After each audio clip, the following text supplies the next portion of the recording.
Hey guys, welcome to the podcast. In prior episodes, I walked you through the ugly truth that destroyed my marriage. Today, I will begin to show you the hope we found and how God began to rebuild and restore what was once dead. I would love to tell you that the night I went home to Chris, I also went home to God. But the truth is, I did not. The wall I had kept up to keep God out was solid. It was set in stone and nothing was going to budge it. But I will tell you this. That night with Chris was one of the best nights of my life at that point in time. We talked. I'm sure I cried a lot. He loved me. He really, really loved me. I can't even express in words how happy he looked that entire night. Outwardly, I was thrilled. It just felt right to be home. Home with my husband. Home with this changed man. Seeing that look in his eyes. That look that I just couldn't quite understand. The longer I stayed, the more hopeful I became. Maybe he really was done with pornography once and for all. Chris and I were getting along great. While I had been at Jennifer's thinking, Chris had started calling around trying to find a Christian counselor. While we were willing to fight for our marriage, we knew we needed help. There was so much hurt and so much pain. And while we forgave one another, we knew that in order to really heal and move past all the pain, we needed to involve a professional. And yet no one would call him back. I'll end up sharing the significance of this in a future podcast. That first week home, while easy in some ways, was difficult for me emotionally. How could I see myself as anything worthy of Chris's love? I hated myself. I hated what I had done. I hated that it had left me broken and feeling hopeless. How could I dig myself out of the pile of guilt and shame I had buried myself under? My husband was nothing short of amazing during that time. We talked, we laughed, we felt and acted like newlyweds in many ways. In those first 2 weeks, our relationship was not only restored, but so much better than it had ever been. We both forgave. We both chose to fight for our marriage. We chose to love. But something was still missing for me. And while I had not seen this other man again since February 19th, 2012, during that first week home, we still communicated, primarily via text and some email. I was still hiding in some ways. I didn't tell Chris about it. I was just too scared to be without this man. I still felt like I needed him to survive this huge change in my life. So we remained friends that first week I was home. I needed to feel like someone loved me. And what the mind knows and the heart feels are two different things.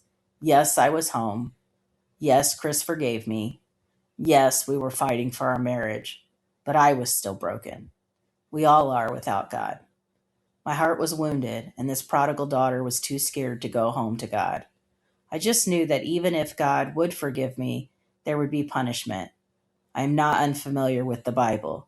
Job 5:18 says, "For he wounds, but he also binds up. He injures, but his hands also heal."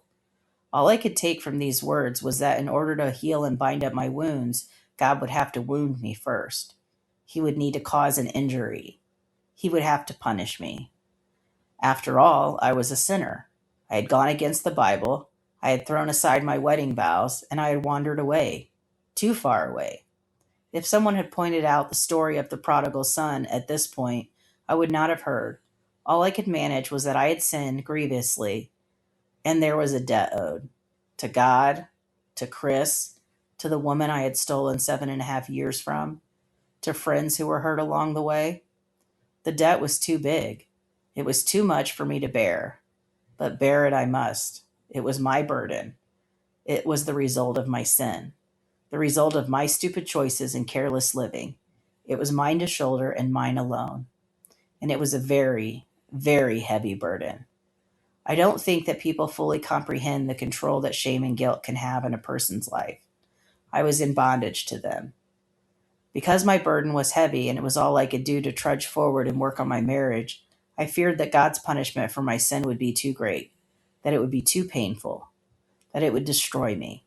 This shows you how little I really knew of God at this point. Because of my lack of understanding, I kept that wall up.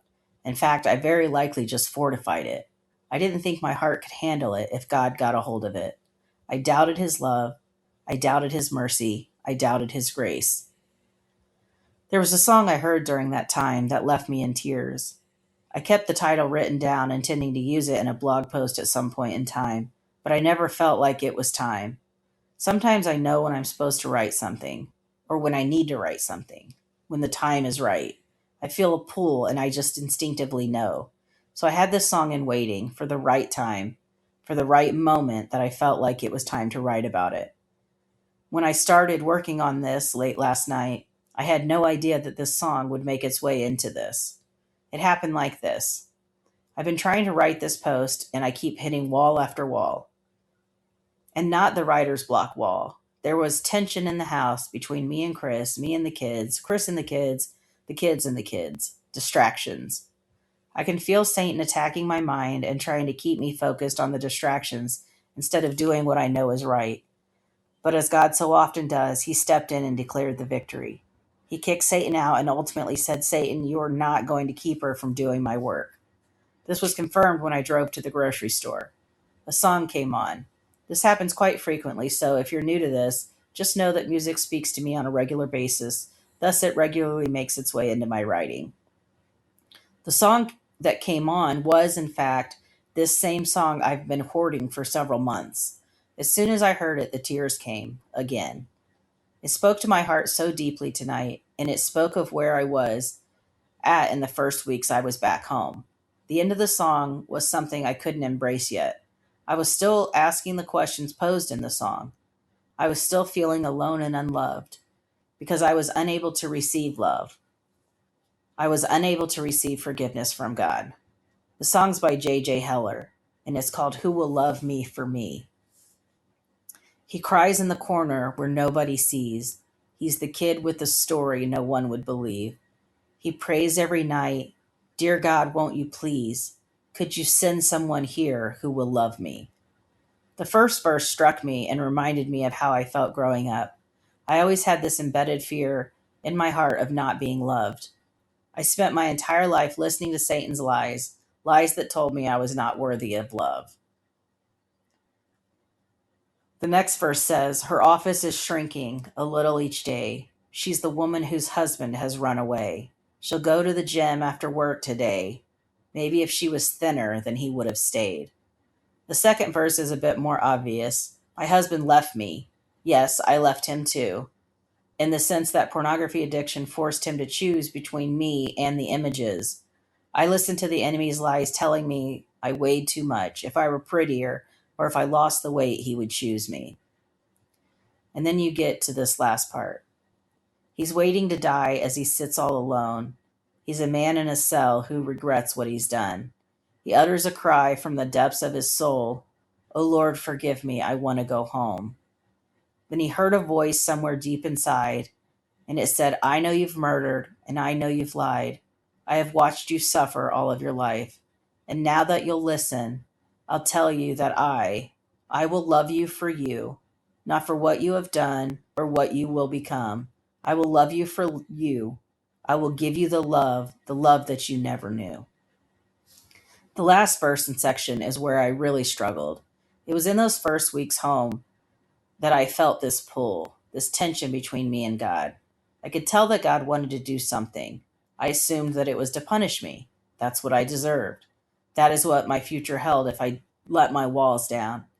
I did not understand that if I cried out to him, he might love me. But in those weeks that followed, God would begin to show me in significant ways that he wasn't finished with me. I knew deep down that eventually I would surrender. Eventually I would subject myself to the pain that God would give me to punish me for wandering so far from him. But it wasn't going to be just yet. So there you have it. That's something I wrote back in 2012, and as I began to tell my story to heal out loud, I have seen God move in mighty ways in the time since, both in my life and the life of others. As I have deepened my relationship with Christ, it has allowed me to grow closer to those around me and to understand what it looks like to be a part of a community that loves and builds each other up. I hope that if you are in the in-between in your past and where God is taking you, you have the strength to stay the course. Remember, you don't have to have it all figured out today, and you don't have to carry that heavy burden all by yourself. The light is coming. Thank you so much for sitting with me through this part of my story today. If you're trudging through your own shadows right now, please know that you're not alone. Have a restful weekend and be kind to yourself. I'll talk to you next week.